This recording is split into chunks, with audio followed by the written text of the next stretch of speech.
তখনকার মুশরিকরা আল্লাহর রাসূলকে এবং বিভিন্ন সময় বলতো, আল্লাহর কাছে প্রিয় সবচাইতে কোন কাজটা আছে যে কাজটা বলে দিলে আমরা সবচাইতে বেশি করতাম।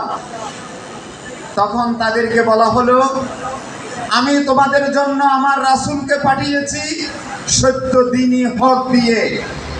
দ্বীনি কি দিয়ে? হক দিয়ে, গাইডলাইন দিয়ে।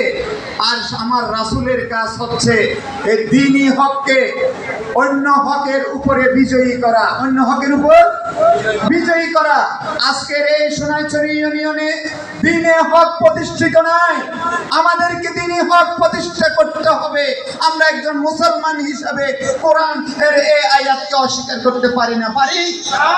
আমাদেরকে সব জায়গায় কোরআনের রঙে রঞ্জিত করে চরিত্রবান হয়ে সমাজকে পরিবর্তন করতে হবে, ঠিক কিনা?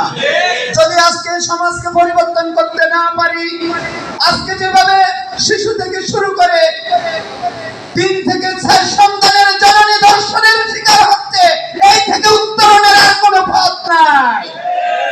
যারা ক্ষমতায় এসে এই ধর্ষণের সাথে জড়িত তাদেরকে আমরা বলে দিতে চাই, কোরআনের সমাজ বিনির্মাণ ছাড়া তোমরা কোন রকমের উন্নয়নের ভাইটারা আমাদের সামনে আউড়াইও না।